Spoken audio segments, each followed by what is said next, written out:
Welcome to my kitchen. So, as I said before, today I'm going to make pesto sauce. So, I already blanched my basil, the bunch of basil, and I blanched it in a salted water, and I squeeze the basil really tightly. You don't want any remaining moisture, because water and oil doesn't go together, so really squeeze tight. And I have 140 grams of basil. It's about 5 ounces. It's like this. And please don't use the stem part, it's way too tough. And you will need 2 cloves of garlic and 100 grams or 4 ounces of Parmigiano reggiano. Now I like Romano, Pecorino Romano cheese too. So either way, you can use either cheese, Parmigiano reggiano or Romano. Romano will give more nutty, like salty, nutty flavor, I think. So how to find good Parmigiano? Well, first you have to have this like Parmigiano reggiano stamp on the back, but otherwise you will see this bits and pieces of this tiny crystals. It shows it's aged, and you know, I didn't grow up eating a lot of cheese back in Japan when I was little, and then when I came to United States, I discovered a lot of different cheese. And there are some memorable moments, like kind of engraved in my brain. When I first tasted real aged Parmigiano reggiano, it was so good. And then it's cheese and it's salty, but it had almost strawberry, kind of like fruity, nutty and fruity kind of taste to it. So whenever I go to restaurant, or when I buy cheese, and if I can taste the cheese, I always look for that little, like that strawberry taste. Anyway, so first you want to grate this cheese. The easiest way to do is to just use food processor. Of course, you can use zester. If you want to do that, go ahead to do it. It's better, but I am going to use food processor. Okay.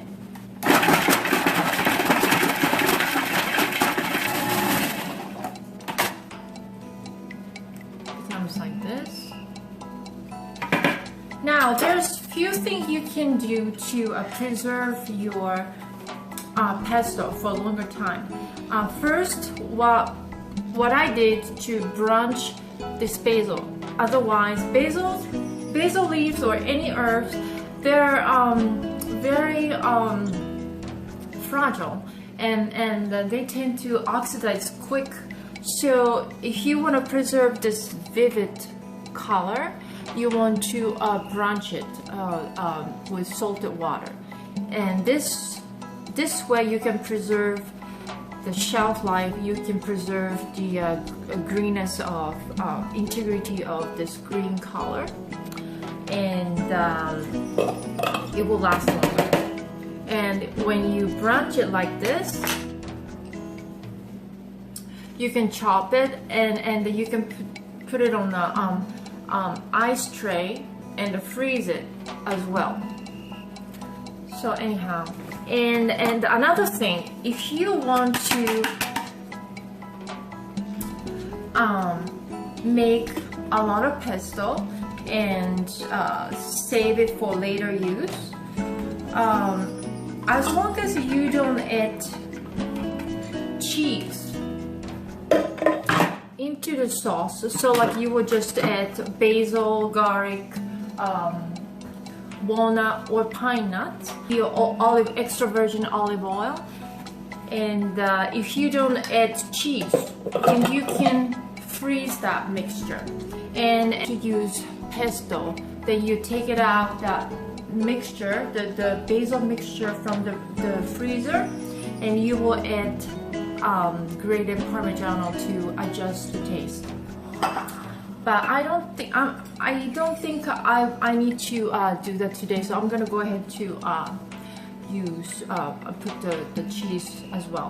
It's gonna be used so quickly. So anyway, so about 5 ounces of basil and 2 cloves of garlic. And I already toasted my walnuts. So now you can use the original recipe. You know, the usually pesto is made with pine nuts. Of course, I love pine nuts, and I usually use pine nuts. But when I went to Japan, my grandma happened to have black walnuts tree, and I love fruit stuff, so I used walnut, and it was wonderful. So I decided to, and a walnut is more available in the market than pine nuts. So I decided to show you how to make pesto with walnut today. So I already toasted my walnut, and you will need about 120 gram or 4 ounce, or like heaping 1 cup of walnut.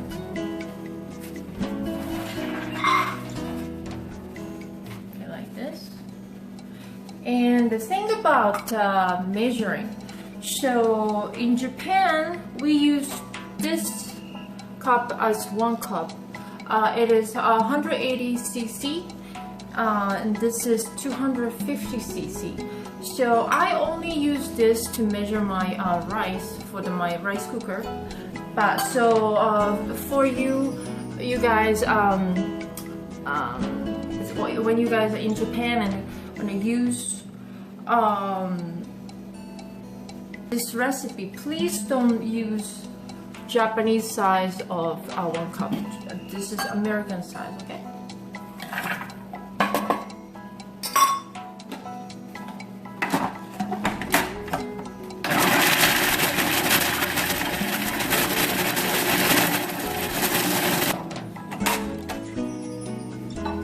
Now, in order, so good, smells so good. In order to break it down, of course, we do need to add extra virgin olive oil, really good one. So I'm gonna go ahead to add it. It's about 1.5 cup to 2 cups. So I'm gonna slowly add the oil while I'm mixing the food processor.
Reggiano or Pecorino Romano, they're all salty cheese. So I am waiting to taste before adding any salt.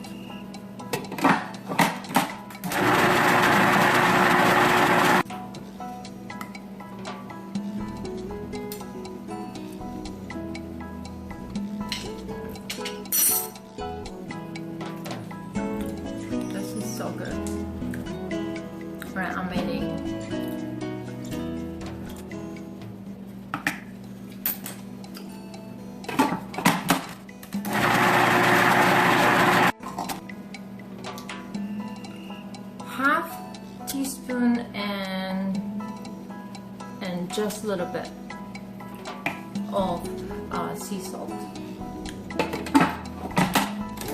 I'm gonna go ahead to add a zest of lemon.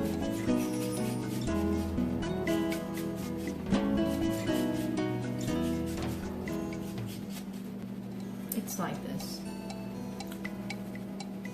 1 teaspoon.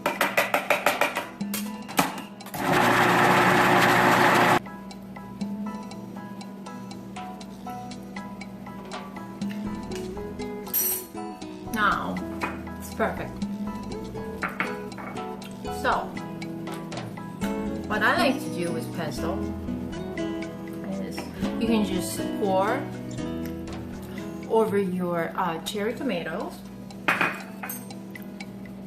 and eat it like that as like quick snack or salad, or you can dip it in focaccia bread, which I'm going to show you how to make too, by the way, later. And then it's so versatile. I mean, you can toast it with pasta, and all of a sudden it becomes like a meal, you know. And you can add boiled potato and the blanched green beans with it to make a meal, like a simple side dish. Or you can pour over your grilled salmon or halibut steak, or of course chicken. I mean, it's endless, and you can spread over your bread instead of using mayonnaise, and make fabulous sandwich with too.